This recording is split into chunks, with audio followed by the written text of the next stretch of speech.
Dan untuk mengetahui informasi selengkapnya, kenapa kebakaran hutan dan lahan di Palangkaraya, Kalimantan Tengah kerap terjadi, kami telah terhubung dengan Profesor Bambang Herosaharjo, ahli kebakaran hutan dan lahan IPB University. Selamat malam, Prof. Bambang.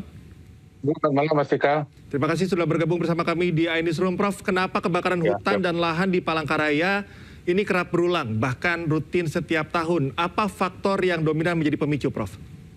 Yang pertama itu sudah bisa dipastikan kebakaran itu bersumber dari lahan gambut. Ya, lahan gambut ini sangat bergantung kepada air, gitu ya, ketersediaan air. Nah, kita tahu ya bahwa sejak tahun lalu sudah ada warning untuk kehadiran El Nino Super atau El Nino Godzilla. Nah, inilah yang salah satu membuat stok air ya di beberapa lokasi itu berkurang, sehingga proses pemadaman itu agak terganggu. Seperti itu. Ditambah lagi dengan hadirnya musim kering.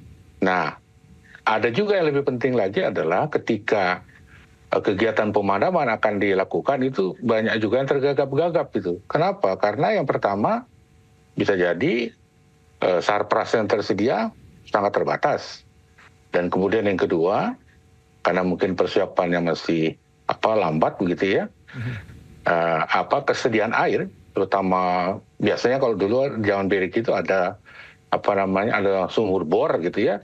Saya tidak tahu apakah pernah dicek atau tidak. Dan kemudian juga pada areal yang ada kanalnya, itu kan mestinya ada kanal blocking ya, di mana ground water level atau tinggi muka air itu harus kurang dari 40 cm untuk mempertahankan di permukaan itu lembab. Ketika pun terjadi kebakaran, maka hanya bagian atas yang terbakar dan tidak membakar gambutnya. Nah, seperti itu. Padahal sebetulnya sudah lama diingatkan begitu ya, tapi kita tidak tahu ya. Sekarang bisa jadi akhirnya apa? Saya yakin sebagian itu ada omission atau pembiaran gitu ya, karena tadi ketersediaannya itu sangat terbatas, peralatannya sangat terbatas ya, semampunya. Karena saya kemarin saya juga bagaimana perbandingannya seperti ini, Prof? Ada penyebab alami dan juga diduga disengaja ada pembakaran untuk membuka lahan, karena 72 orang sudah ditetapkan sebagai tersangka. Bagaimana komparasinya antara penyebab alami dan juga disengaja ini, Prof? Ya, jadi menurut saya ya, khusus untuk di gambut itu 100% itu perbuatan manusia. Tidak ada cerita alam di situ. Begitu. Jadi bisa dipastikan semua itu adalah perbuatan manusia dengan berbagai macam dalih di belakang begitu. Gitu, Mas. Bagaimana membedakannya antara faktor alam dan juga faktor kesengajaan akibat ulah manusia tadi? Ya, yang pertama itu harus kita ketahui bahwa kebakaran itu tidak bisa terjadi dengan sendirinya. Ya, dia harus ada bahan bakar itu serasa, daun, termasuk gambut itu bahan bakar juga, ada oksigen seperti itu, dan harus ada penyulut. Karena tanpa penyulut dia tidak bisa membakar begitu. Karena proses itu yang disebut dengan proses combustion untuk mengeluarkan uap air, untuk mengeluarkan gas-gas yang mudah terbakar dan sebagainya seperti. Nah, itu sumbernya ada dua. Yang pertama itu dari alam, yang kedua itu adalah dari manusia. Yang alam itu yang paling memungkinkan. Kalau yang pertama di situ ada larva gunung berapi. Suhunya kan bisa lebih dari 1000 derajat. Nah, kalau tidak ada gunung berapi, ya berarti tinggal satu lagi, yaitu petir. Nah, kita tahu ya dalam kondisi seperti sekarang ini agak susah untuk melihat petir seperti itu ya, apalagi jujur saja OMC saja itu belum banyak yang bisa dihasilkan. Karena apa? Karena tidak ada awan hujannya. Nah, sehingga kalau dua itu sudah bisa kita patahkan, berarti kalau gitu siapa? Perbuatan manusia. Tidak ada itu cerita gesekan daun, tidak ada gesekan ranting, itu dibakar. Begitu, Mas, ya. Lalu bagaimana dengan dampak cuaca ekstrim seperti El Nino? Seberapa besar dampaknya terhadap penyebaran hotspot atau titik panas, Prof? Jadi saya sampaikan ya, apa yang terjadi sekarang itu belum apa-apa itu. Itu baru awalan gitu ya, belum apa-apa. Ya, karena ini eskalasinya akan makin meningkat, dan beberapa informasi yang saya dapatkan dari kolekasi yang di luar itu, ini periode 150 tahun itu ada di tahun ini. Makanya mereka menyebutnya itu adalah El Nino Godzilla itu, untuk menegaskan seperti dasarnya dia. Dan perlu tahu, kebakaran itu dia bergerak terus selama bahan bakarnya itu tadi masih ada. Dia nggak peduli mau malam apa, tidak peduli.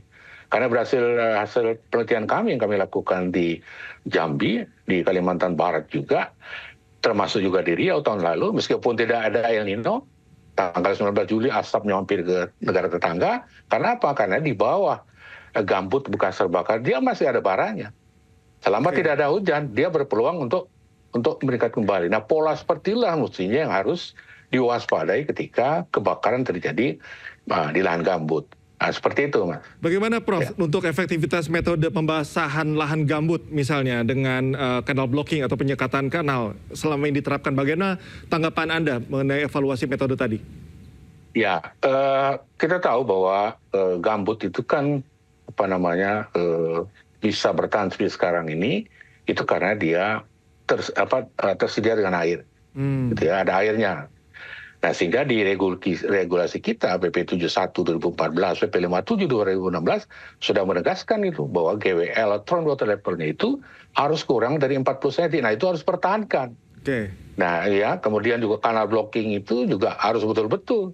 Ada itu salah satu permainan HK, dia harus memantau untuk GWL-nya itu tadi, gitu ya. Kenapa? Karena begitu GWL itu dilewati, itu akan menjadi persoalan. Nah, ditambah lagi, mohon maaf, kadang-kadang sumur bor itu cuma atasnya aja itu. Ya kalau tidak dicek tuh, misalnya butuh sekarang itu kan ya bisa sampai 40 meter. Nah, kalau misalnya bornya itu hanya 30, kan nggak ada airnya itu. Nah, sehingga makanya itu tadi ya, di dalam kegiatan pengendalian kebakaran itu ada pencegahan, pemadaman, dan penanganan pasca. Di awal-awal pada saat pencegahan itulah semua sistem itu harus bekerja.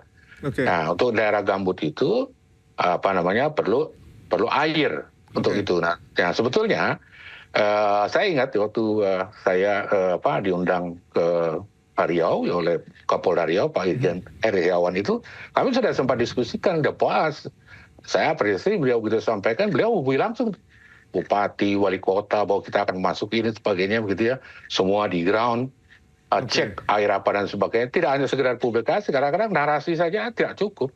Harus dengan aksi, jangan sampai seperti terjadi eskalasi seperti ini. Ya, sekarang berusaha untuk mendapatkan air itu sebaik-baiknya, ya berbagai macam cara begitu. Prof, melihat pola yang saat ini terjadi, kalau kita berbicara mengenai kesengajaan ya atau pembakaran yang dilakukan oleh manusia, apakah Anda melihat ini faktornya perorangan atau memang ini sesuatu yang sudah terorganisir, Prof? Bisa dua-duanya itu. Jadi kami kemarin 2 minggu lalu itu diminta bantuan Polda Riau juga, kami menemukan juga ada indikasi itu. Dari dalam korporasi maupun di masyarakat. Begitu juga 2 minggu lalu kami di Polda Sumatera Selatan. Kita proses itu. Karena apa? Karena tadi mereka punya kewajiban untuk memenuhi sarpras dalam rangka untuk melindungi itu, tapi kadang-kadang itu tidak mereka lakukan ya dengan dalih ini dan sebagainya. Seperti padahal itu adalah kewajiban mereka. Nah, kami bisa merekonstruksi itu, Mas. Jadi merekonstruksi itu jadi dengan menggunakan satelit kami tahu di mana kebakaran itu terjadi, pukul berapa, pergerakan tiap hari kami tahu gitu ya. Mau 10 tahun, mau 20 tahun lalu kami tahu itu. Sehingga dengan disitulah kami bisa pastikan secara saintifik, base, seperti yang sekarang dilakukan oleh teman-teman di Polda Riau dan di Polda Sumatera Selatan yang kemarin kami fasilitasi, itu kita bisa tahu itu. Apakah ini ada omissionnya atau apa. Karena kadang-kadang banyak juga trik itu. Jadi di masyarakat yang sebelah itu, dia kasih api suruh bakar dikit gitu, nah di korporasi dia bakar. Nanti dia bilang, tuh api sebelah itu masuk ke tempat kami. Tapi kita kan tidak mendengar begitu saja.